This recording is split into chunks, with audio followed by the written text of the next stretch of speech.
Sabe aquele trabalho de conclusão de curso que a pessoa produz, apresenta e vai parar no acervo de uma biblioteca? Será que você não teria curiosidade de saber um pouco mais sobre ele? O monotemático é o espaço para isso. Vamos entrevistar 4 estudantes oriundos de universidades diferentes. E o critério de escolha dessas universidades é o Índice Geral de Cursos do MEC, um indicador de qualidade que avalia as instituições de educação superior. Para escolher os TCCs efetivamente, levamos em conta apenas um critério de noticiabilidade, a atualidade das temáticas discutidas. E vocês vão ver tudo isso no palco do monotemático.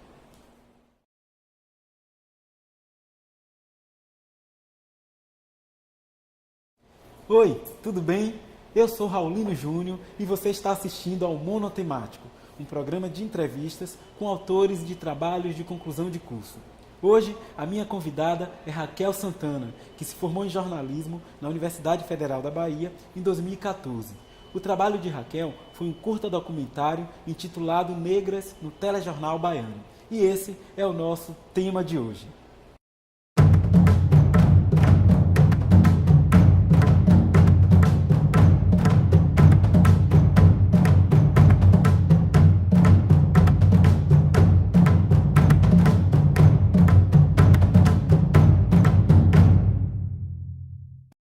Oi Raquel, tudo bem? Oi, Raulino, é um prazer estar aqui no seu programa. De antemão, quero te parabenizar pela ideia do monotemático e eu fico muito feliz realmente em poder falar sobre o meu TCC. De nada, a gente agradece, muito obrigado pela sua presença e vale pontuar que o seu trabalho foi orientado pelo professor Fernando Conceição, da Faculdade de Comunicação da UFBA, não é isso? E Raquel, assistindo ao seu documentário, a gente constata que a ausência de negros no telejornalismo baiano se dá somente pelo preconceito étnico-racial que ainda impera na nossa sociedade. É você que fez essa pesquisa, o que você acha que deve ser feito para que isso não se perpetue? Raulino, assim, segundo dados do IBGE de 2011, as mulheres representam mais da metade da população brasileira. E as mulheres negras são metade desse número. São 50 milhões de mulheres negras no Brasil. Só que quando a gente olha para a tela da TV, sobretudo no telejornalismo, que foi o tema do meu trabalho, a gente não vê essa representação. E justamente eu queria entender por que isso não acontecia. Meu recorte foi realmente racial. Percebi nessa pesquisa que a ausência se dava exatamente por conta desse reflexo não se dar nos cargos de destaque dentro da sociedade e passava também para a questão do telejornalismo.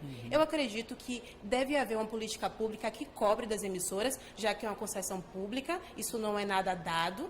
É uma concessão pública, cobre para que eles façam valer essa paridade. Se somos 50 milhões de mulheres negras, nós queremos ver a nossa cara também no telejornal, não só sendo entrevistado, mas a gente entrevistando, a gente na frente das câmeras como apresentadoras.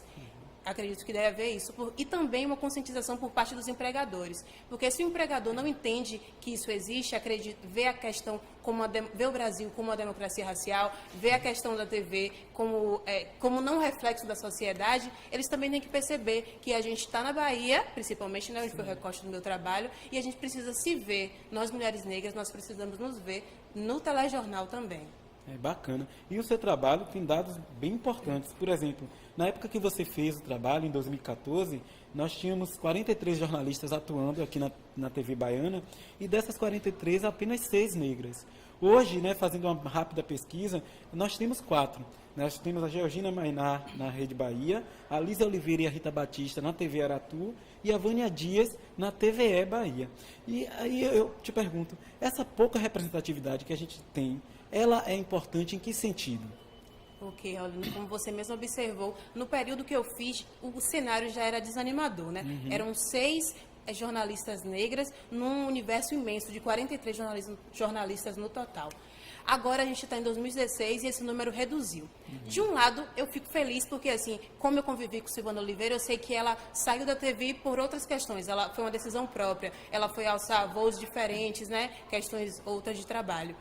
Mas, assim, eu ao mesmo tempo fico triste, porque será que não tinha uma outra jornalista negra que pudesse substituí-la? A gente percebe que assim que Silvana Oliveira saiu da TV, uma outra jornalista branca substituiu, entendeu? Aí a gente fica se perguntando, será que não tem jornalistas negros que possam fazer essa substituição? E, assim, essa pouca ainda sendo pouca a representatividade, a gente se vê. Eu acho a importância da gente se reconhecer em uma mulher negra empoderada na televisão muito importante para o desenvolvimento das meninas negras em geral. Eu vejo isso em relação a mim, que quando eu era menor, mais jovem, eu não via muito isso. A gente tinha Glória Maria, Zileide Silva, a gente vai parando por aí, né? Quando a gente começa a citar, a gente consegue citar exatamente quais eram essas mulheres que estavam no telejornal.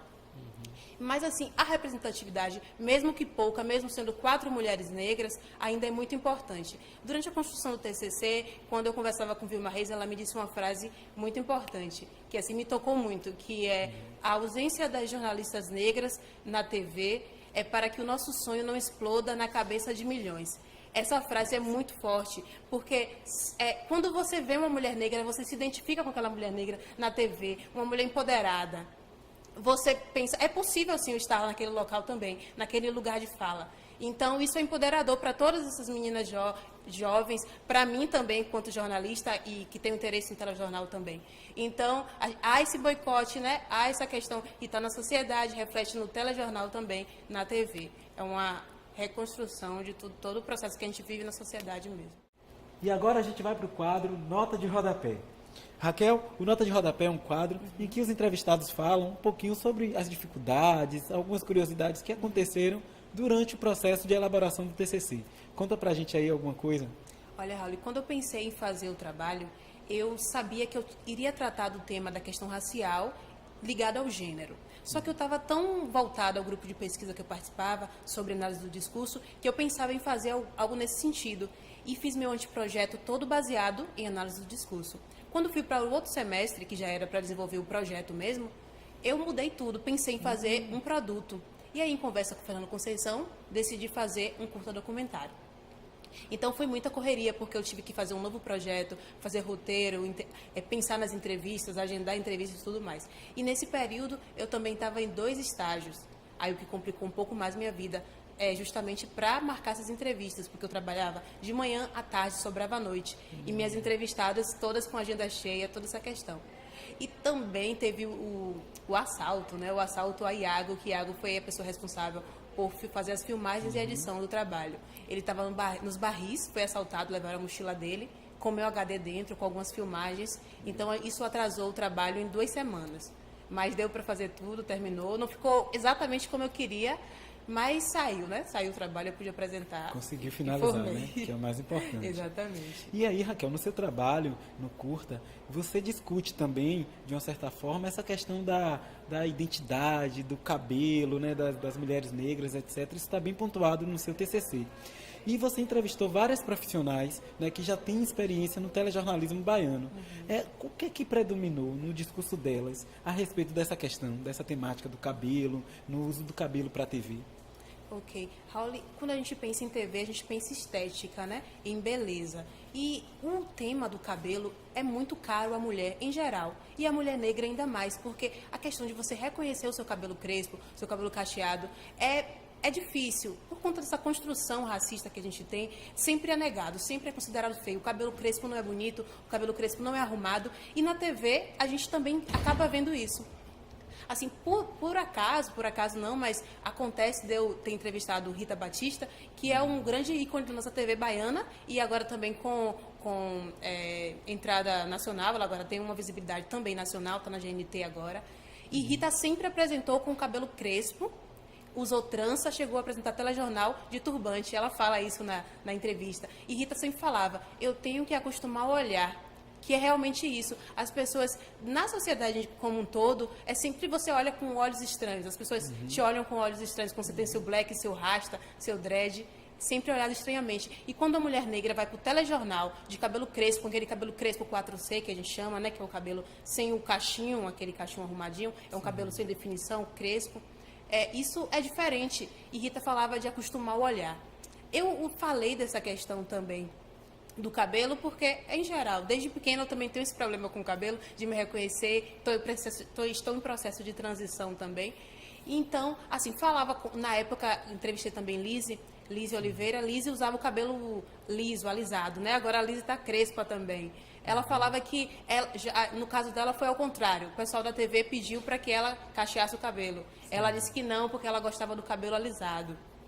Tem toda essa questão. Mas aí você vê, são questões que são pontuais. Você tem uma negra, a depender da emissora, e você tem uma negra crespa.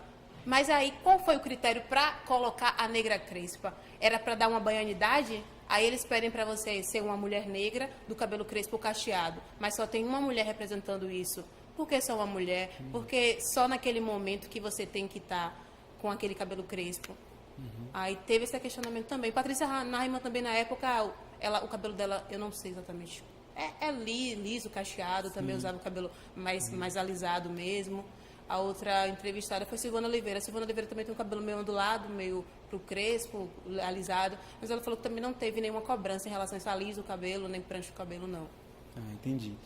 Raquel, nós vamos agora para as nossas considerações finais e eu quero que você me diga, são 3 perguntas. A primeira é a seguinte, o que te motivou a escolher esse tema de TCC? Paulino, quando eu pensei em fazer jornalismo, eu sempre almejei fazer telejornal. E a ausência das negras no telejornal sempre me incomodou. Então eu pensei em fazer meu TCC baseado nisso, para entender como é que se dava essa ausência, por quais motivos a nossa cara negra não estava no telejornal. Isso me incomodava e eu queria entender por que isso acontecia. E o que representou para você fazer essa pesquisa? Foi muito bom, porque assim, aumentou a admiração que eu tinha pelas jornalistas negras, que eu pude ter um contato mais próximo, aumentou. Eu percebi de que forma elas são importantes para a construção da identidade de nós jornalistas também, das pessoas que querem cursar jornalismo, das mulheres negras que querem cursar jornalismo. Então, isso aumentou a admiração que eu já tinha por elas. E também eu percebi que assim, falta para a gente apenas igualdade de oportunidades. Apenas isso. E o que ficou de aprendizado, Raquel? Paulino, ficou o que eu pude ter certeza, o que já achava que sim, mas pude ter certeza com base em todo o processo do TCC, que para nós jornalistas negras nos basta apenas igualdade de oportunidade, porque a gente tem a mesma competência que uma jornalista branca tem. E na Bahia a gente tem a grande diversidade, temos muitas jornalistas negras que têm vontade de fazer telejornal, de estar no telejornalismo, e a gente só busca igualdade de oportunidades. Pronto. Raquel, muito obrigado pela sua presença aqui no Mundo Temático. Sucesso para você. E o nosso programa fica por aqui. É importante falar que o trabalho de Raquel está disponível na biblioteca da UFBA. Até o próximo Monotemático com mais um TCC em questão.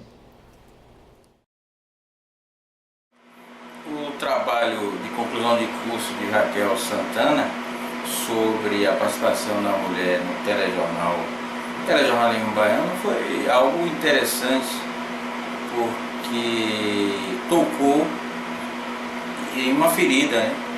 Você vê que as empresas de telecomunicação aqui, as redes de TV, são redes e, em geral, os apresentadores dos telejornais são pessoas que parece que vêm de fora. A TV Bahia mesmo parece que tem essa política, né? A Rede Bahia, de colocar como apresentadores pessoas de fora da Bahia. Então, o baiano, principalmente o soteropolitano, ele não se reconhece nessas imagens. Então, o trabalho dela fala da dificuldade que as próprias profissionais têm, pessoas que saem do curso de jornalismo ou de radialismo, têm de entrar nesse mercado. Lembro-me que a TV educativa, é a TV que teria maior possibilidade de absorver essa mão de obra. Uma jornalista, Lívia Calmon, por exemplo, foi uma das primeiras jornalistas negras a ter um programa, a apresentar um programa justamente na TVE. Depois disso, a TVE mudou sua política, está sempre condicionada aos rumores do governo de plantão, então, mas seria um nicho, mas seria bom que as TVs comerciais também, TV Bahia, a TV Record, a TV Bandeirantes, desse mais oportunidades a essas mulheres formadas em jornalismo ou radialismo para assumir a bancada como apresentadora dos jornais principais, principalmente no horário nobre. Orientar a Raquel foi árduo, não foi fácil, ela teve que fazer várias alterações durante o percurso, mas como uma estudante aplicada, como uma pessoa responsável, que já estava inclusive no mercado, creio que ela deu conta do seu TCC.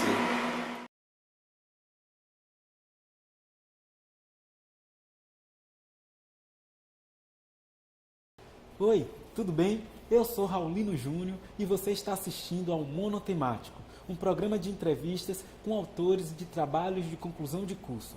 Hoje, a minha convidada é Isis Santana, que se formou em Serviço Social na Universidade Católica do Salvador em 2015. Isis produziu uma monografia intitulada A Cidadania da Criança e do Adolescente com TDAH e Autismo, a contribuição do Serviço Social. E esse é o nosso tema de hoje.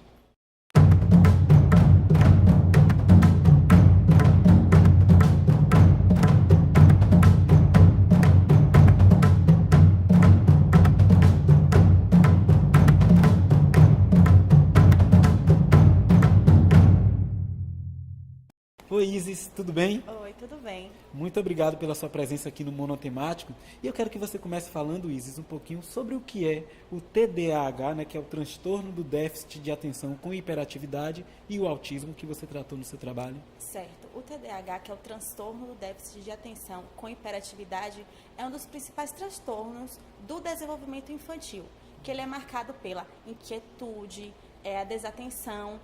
E ele é muito pouco diagnosticado, por quê? Porque ele é confundido com birra de criança ou como algo natural. Só que hoje já se percebe que a criança, quando ela tem o TDAH, ela acaba levando isso para a vida adulta.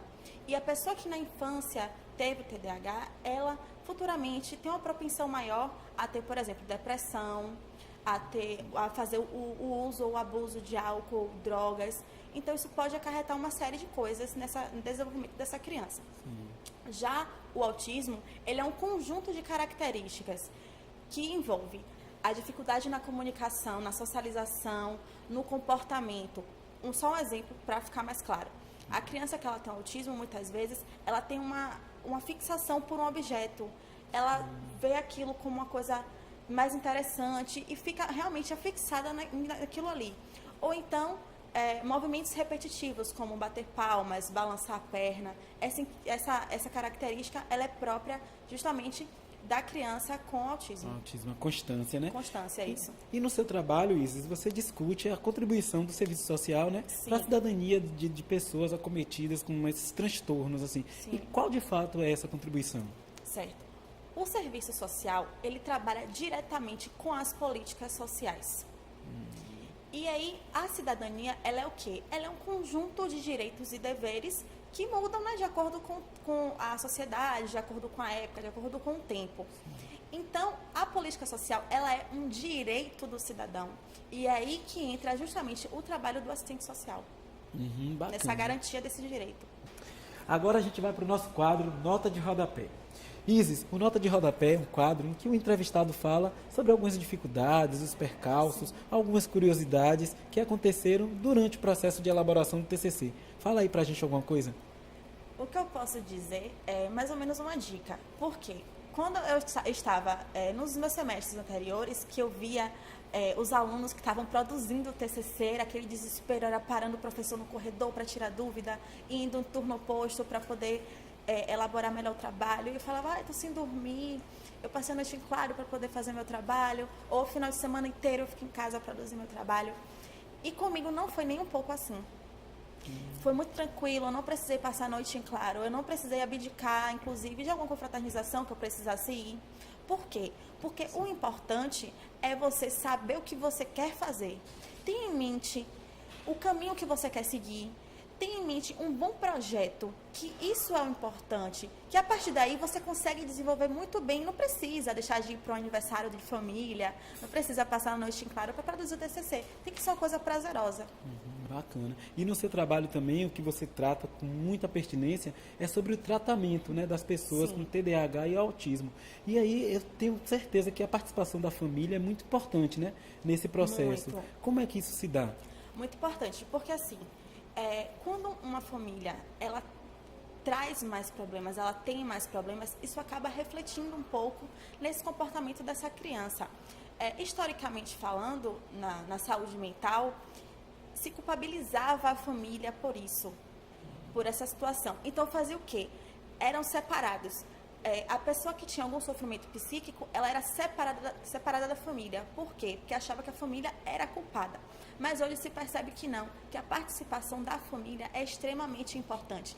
E problemas familiares podem acarretar na manutenção desses sintomas do TDAH, por exemplo, da inquietude da criança, da impulsividade, da hiperatividade. Isso pode acabar fazendo essa manutenção. Entendi. Isis, o papo está muito bom, mas a gente já está chegando no final aqui do programa, né? Vamos agora para a parte das considerações finais. Certo. E eu quero que você me diga assim, o que é que te motivou a tratar dessa temática no seu TCC? Certo. A maioria dos TCCs, como eu já pude perceber no momento em que eu estava fazendo o meu, ele parte, muitas vezes, do processo de estágio. E com o meu não foi diferente. Como eu vivenciei todo esse processo, eu tive um contato maior, eu acabei indo por esse lado também, né? Que me interessou, me motivou pela saúde mental e principalmente pelo TDAH e pelo autismo, que eram os casos mais recorrentes do meu campo de estágio. E o que representou para você fazer essa pesquisa?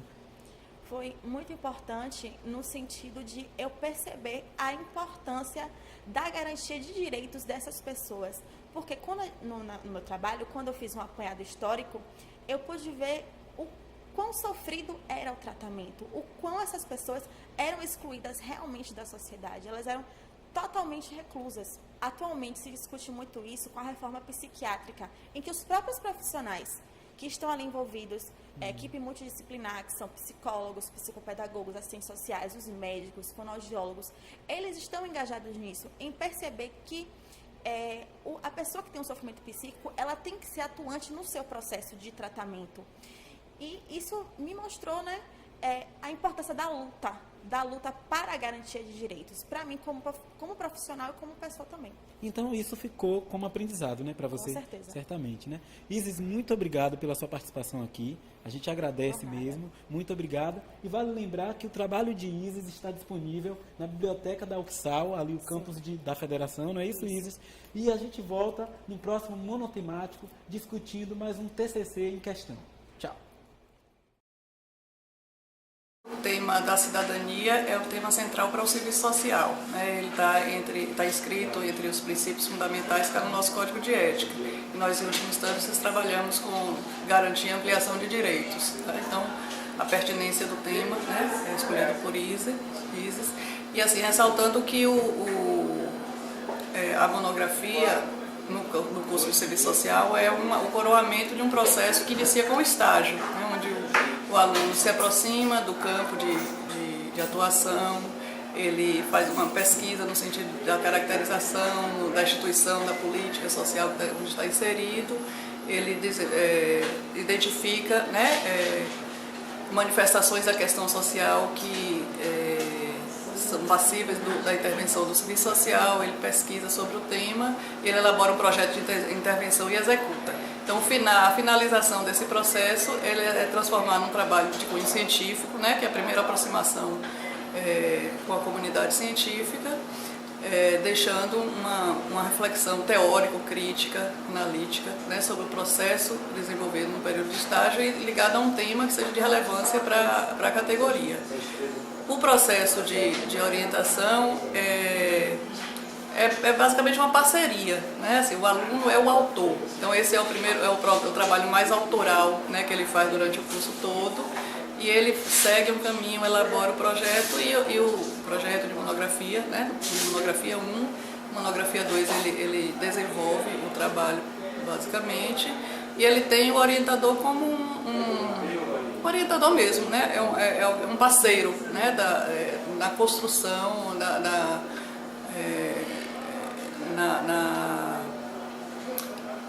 percepção dos recursos que são necessários para que o trabalho esteja dentro do que é proposto, né, pela comunidade científica em termos de conteúdo e forma. Tá? Mas o caminho ele é desenvolvido pelo aluno. E Isis fez isso muito bem, né? Ele desenvolveu o tema, ela tinha uma propriedade sobre o assunto que foi adquirida ao longo do curso e foi bem tranquilo para ela e para mim também, né, passar por esse processo de orientação e de elaboração da monografia.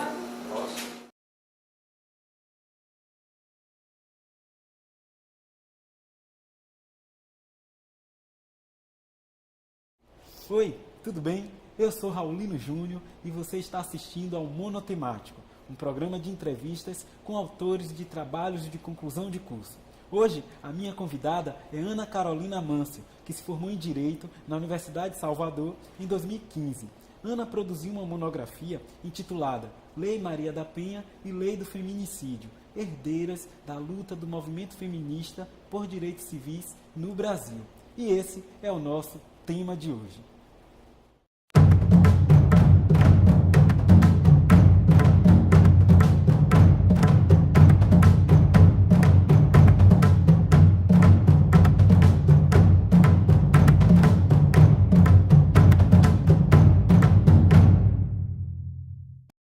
Primeiramente, eu quero te parabenizar pelo trabalho e muito obrigado por estar aqui no Monotemático. Muito obrigada, segundo, eu que agradeço. O movimento feminista no Brasil, né, que é o que você trata no seu trabalho, não só no Brasil, mas no mundo, ele teve início no século XIX aqui e se consolidou no século XX. Quero saber de você quais eram as pautas da luta nesse início. Bom, primeiramente é válido que a gente ressalte que no século XIX, no Brasil, foi muito mais teórico do que prático. Porque teve muito, a prática ocorreu muito nos Estados Unidos, na Europa, com a conquista do direito ao voto e tantos outros direitos.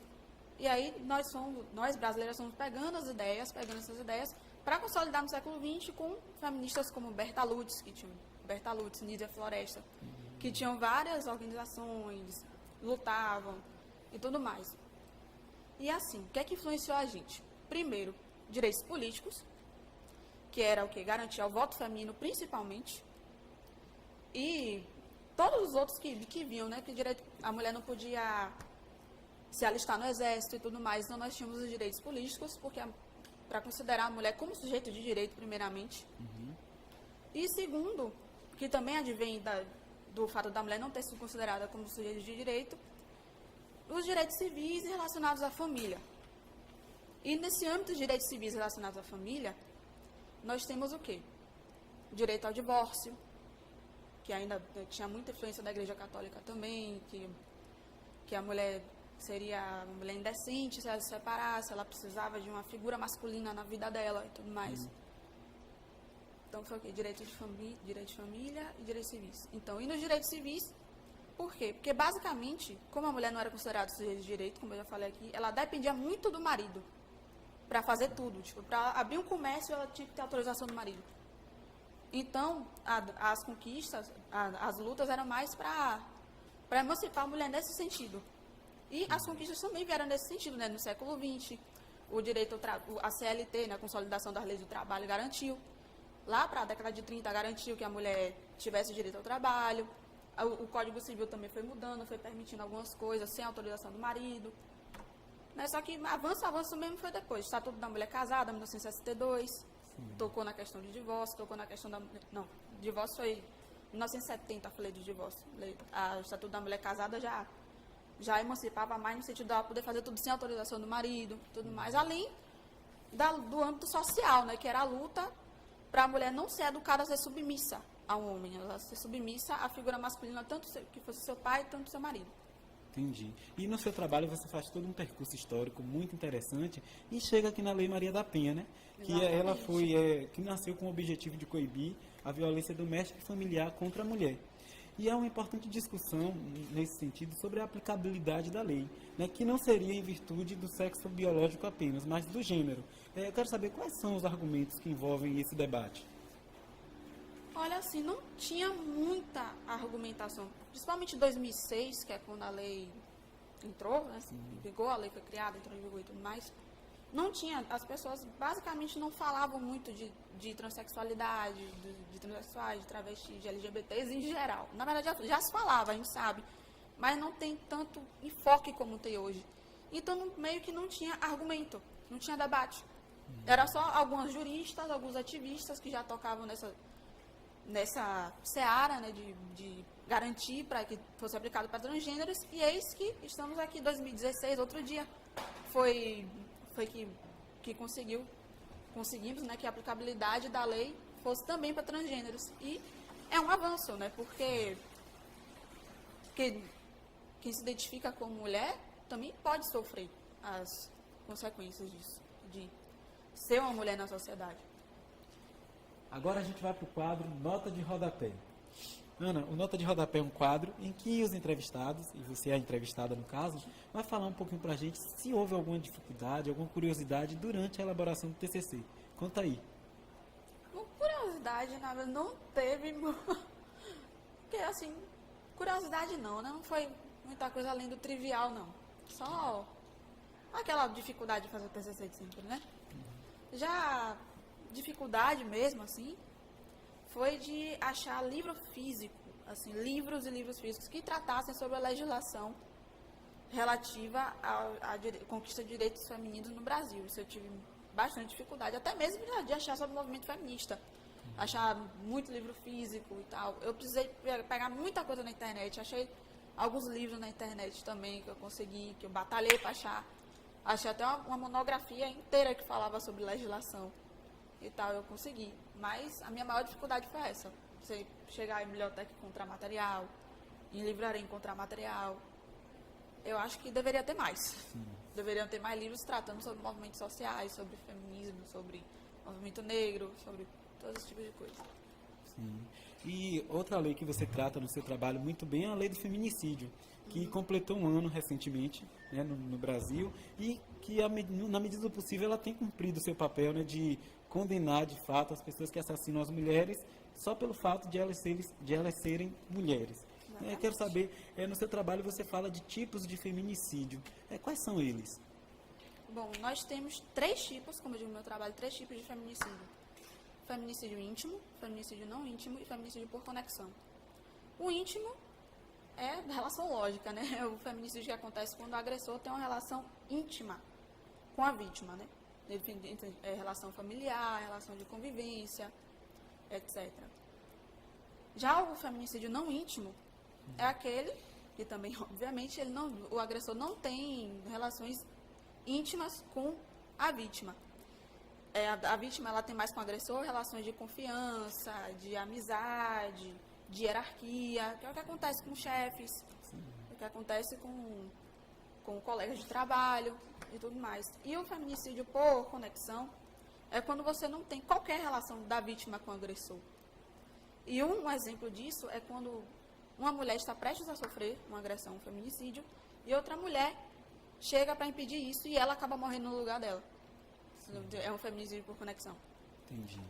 Ana, o papo está muito interessante, mas a gente já está chegando nas nossas considerações finais. E é o momento em que eu faço 3 perguntas em uma, coisa muito breve. Eu quero saber de você primeiro, o que é que te motivou a tratar desse tema no seu TCC? Bom, a minha motivação foi o seguinte. Eu, como estudante de Direito, né, e militante feminista, eu quis unir as duas coisas. Para quê? Para poder mostrar, né, porque muita gente, principalmente mulheres, assim, não tem acesso a essa informação de como as nossas leis, por que as nossas leis foram criadas, para que foram criadas, principalmente leis para mulheres. E eu achei que esse tipo de informação, e principalmente relacionando com o direito, com o nosso ordenamento jurídico, e ressaltando que precisa mudar ainda, né, as políticas públicas, as leis que poderiam ser feitas e tudo mais, é importante, principalmente para as pessoas não terem ideia equivocada de para que essas leis servem, e até do próprio movimento feminista. Né? A gente vê muita gente falando mal da Maria da Penha, dizendo porque não aborda homem, porque é uma lei discriminatória, não sei o quê. E não é bem assim, sabe? Não é que é discriminado, não é que discrimina homens. É que a violência contra a mulher, a violência doméstica contra a mulher, precisa de uma atenção especial. Porque por muito tempo ela foi validada. Eu mostrei várias histórias, o caso do Dock Street, vários outros casos. Então isso era muito naturalizado, a nossa legislação simplesmente não se importava. Então, por isso que eu achei importante trazer à tona isso, principalmente para o ambiente do direito. Bacana. E o que representou para você fazer essa pesquisa? Bom, para mim representou isso, uma oportunidade de poder, primeiramente, pesquisar mais sobre o feminismo, pesquisar mais sobre nossas leis para mulheres e divulgar, espalhar informação, espalhar conhecimento, porque nós estamos aqui para isso, né? E o que ficou de aprendizado?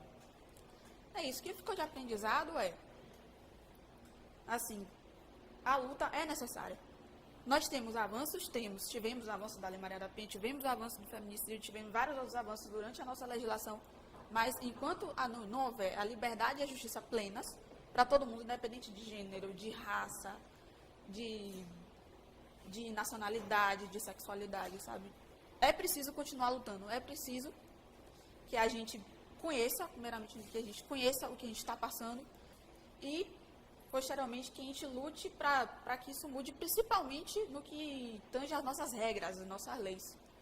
Porque a justiça, né, o direito é muito importante para a gente buscar as nossas conquistas, os nossos direitos fundamentais. A gente precisa muito disso. Então, é esse aprendizado que fica para mim. Ana, muito obrigado pela presença. Parabéns mais uma vez. Muito obrigada. E vale ressaltar que o trabalho de Ana está disponível na biblioteca da Unifax, né, Ana? Está disponível lá para consulta e o trabalho foi orientado pela professora Fernanda Barreto. A gente fica por aqui e até um próximo monotemático com mais um TCC em questão. Foi um prazer muito grande orientar a Ana Carolina. Ela é uma orientanda muito inteligente, muito diligente e é uma menina que tinha já interesse pelo movimento feminista, né? Já era engajada, já conhecia a luta do movimento feminista e ela queria falar sobre isso. E foi um grande prazer porque, além de professora, né, de direito civil, de família, etc., eu sou cidadã. Como cidadã, eu acho muito importante trabalhar o feminismo, né? Esclarecer o que é o feminismo. O feminismo hoje conta com muitos mitos, né? Muita fantasia em torno do que é feminismo. Alguma antipatia de alguns setores da sociedade, algumas pessoas que acham que feminista é necessariamente alguém radical, é alguém que não gosta de homem em geral. E o trabalho da Ana, ela mostra que não é nada disso. O feminismo foi extremamente importante para uma série de conquistas que nós mulheres vivemos. Desde a ida ao mercado de trabalho, né, a revolução sexual, a libertação da figura da mulher em tantos âmbitos, até questões muito relevantes para o direito, como a Lei Maria da Penha e a Lei do Feminicídio. E tanto Maria da Penha quanto o feminicídio são nitidamente herdeiros dessa luta, desse movimento, de mulheres que batalham aí há tanto tempo, né, há décadas, pela sua inserção no mercado de trabalho, pelo seu reconhecimento em pé de igualdade com os homens em vários âmbitos e, sobretudo, pela diminuição da violência contra, né, suas amigas, colegas, parceiras, por serem mulheres simplesmente.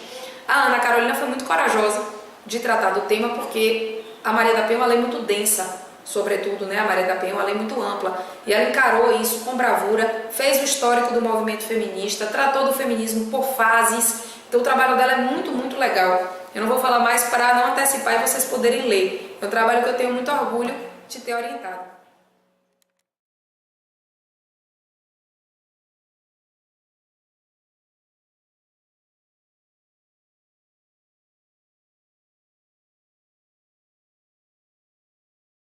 Oi, tudo bem? Eu sou Raulino Júnior e você está assistindo ao Monotemático, um programa de entrevistas com autores de trabalhos de conclusão de curso. Hoje, o meu convidado é Matheus Gonçalves, que se formou em Relações Públicas na Universidade do Estado da Bahia em 2014. Matheus produziu uma monografia intitulada O Uso Corporativo do Instagram, Imagens, Comunicação e Relacionamento entre Marcas e Seguidores. E esse é o nosso tema de hoje.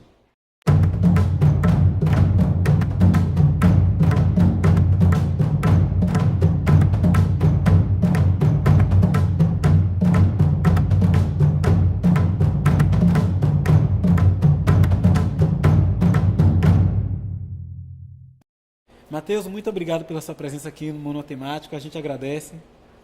Eu que agradeço pela participação também. Ótimo. E aí no seu trabalho você fala do Instagram, né, que é uma rede social, enfim, que é bem difundida aqui no Brasil. E eu queria saber se a gente pode utilizar mídia social e rede social como se fossem duas expressões sinônimas. Bom, alguns profissionais da área e teóricos chegaram a discutir bastante essas duas expressões, o significado, a aplicabilidade, mas assim, de acordo com o que eu estudei até hoje, eu posso dizer que redes sociais e mídias sociais são dois aspectos que já existiam muito desde a antiguidade, né? Desde o Egito Antigo você já tem as mídias sociais como um início da transmissão de mensagens, que foi o início dos correios, da modalidade dos correios. Então, hoje elas ganham essa dimensão e essa notoriedade por conta do advento da internet, que transforma as mídias e as redes muito mais rápidas. As pessoas podem construir elas de modo muito mais dinâmico e muito mais veloz. Então, as mídias sociais, elas são as plataformas. Por exemplo, o Instagram, o Facebook, o Twitter, YouTube, são as plataformas que sustentam as redes, e as redes são as tessituras, são os nós, as conexões que as pessoas fazem dentro com o suporte dessas plataformas, entendeu? Então, assim, é bom a gente diferenciar porque, de um modo geral, fica parecendo que são coisas iguais e, na verdade, quando a gente vai analisar, não. As redes já existiam, elas apenas hoje ficam sustentadas com o suporte das mídias sociais, que sai daquela concepção de uma mídia de um para todos, como é a TV e o rádio, e com o advento da internet, essas mídias propiciam a comunicação de muitos para muitos. Interessante. E o Instagram foi fundado em 2010, né? Isso. E de acordo com bases, assim, com dados da sua pesquisa, teve uma consultoria que fez um estudo e que identificou que o Instagram é a melhor rede para que as marcas possam utilizar, né, para fazer esse contato com o público, com relacionamento. Quais eram os elementos que comprovavam isso? Bom, primeiramente a questão da taxa de engajamento. Uma marca, por exemplo, tem um determinado número de seguidores e quando ela faz uma publicação, o estudo compara a quantidade de curtidas e de comentários nessa postagem e em relação à quantidade de seguidores. Então, por exemplo, não adianta uma marca ter 1 milhão de seguidores na sua página no Face ou no Instagram, por exemplo, e quando ela vai fazer uma postagem interessante, tem uma taxa de interação muito pequena. E isso é bem constatado no Facebook. Já no Instagram, além de ter essa taxa, essa base de pesquisa estatística comprovando, nós temos outros elementos que reforçam essa característica, como, por exemplo, a atenção que o usuário tem ali. Em mídias como o Facebook e o Twitter, você tem várias colunas e vários outros elementos que vão retirar sua atenção e que geralmente você não vai se focar apenas naquela postagem. E o Instagram, como é voltado apenas para a imagem, num feed ali restrito, o usuário tem muito mais probabilidade de ter um engajamento maior, entendeu? Com a marca. Entendi. E agora a gente vai para o quadro Nota de Rodapé. Matheus, Nota de Rodapé é o seguinte: é um momento em que o entrevistado fala de alguma dificuldade, alguma curiosidade que aconteceu durante a elaboração do TCC. Conta pra gente. A única dificuldade que eu tive mais foi em relação a prazo, porque o semestre coincidiu, o semestre de finalização do curso coincidiu com o período pós-greve da universidade. Então a gente ficou com quase que menos de 6 meses para poder concluir a monografia, e isso causou uma certa tensão, né, em mim e nos colegas de sala.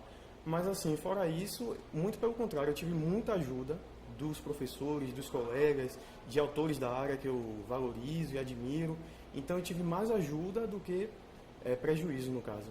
Pô, interessante. E no seu trabalho, Matheus, você faz um estudo de caso, né, analisando o perfil da Coca-Cola Brasil e da Motorola Brasil, né?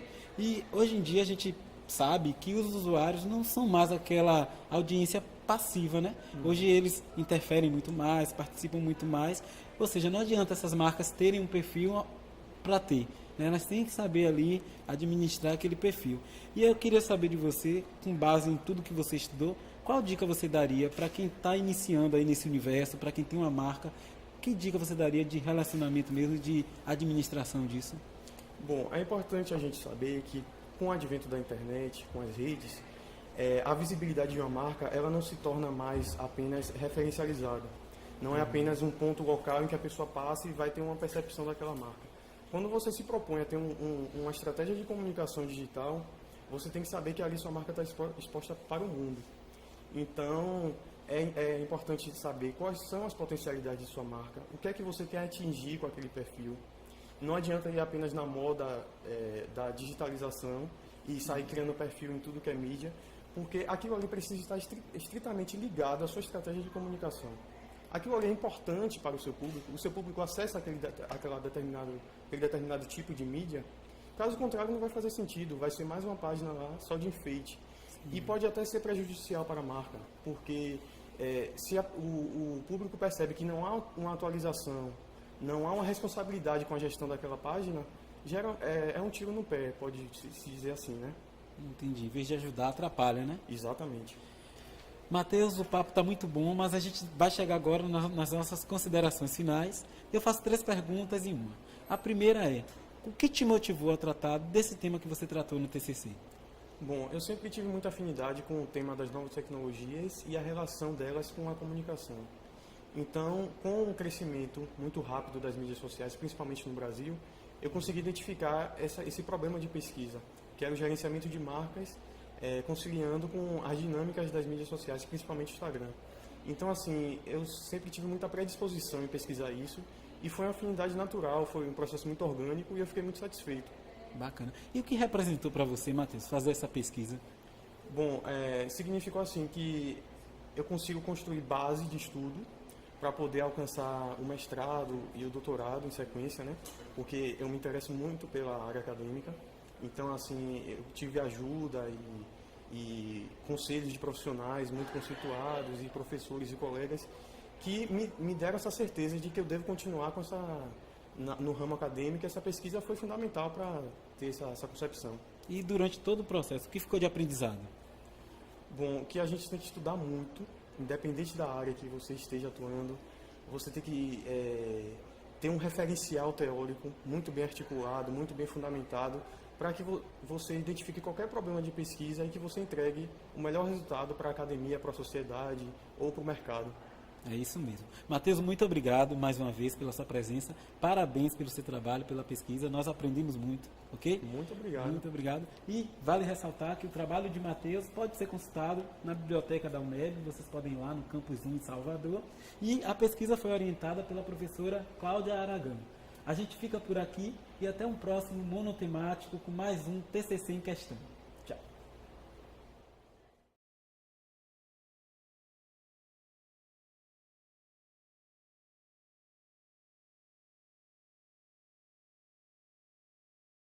Foi um prazer orientar o trabalho do Matheus, primeiro por ele ter escolhido um tema que faz parte da minha área de pesquisa, que é as tecnologias da comunicação e informação.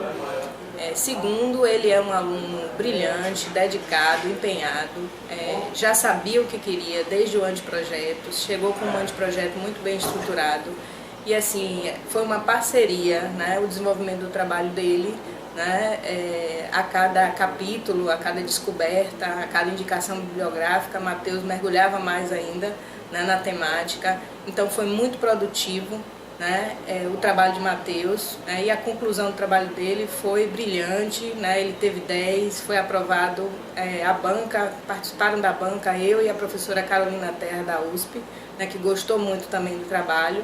Eu incentivei Matheus a escrever o trabalho dele para que esse trabalho fosse divulgado, né? E ele ganhou o prêmio da ABRP, né, como melhor finalista dos melhores trabalhos de conclusão de curso de 2015.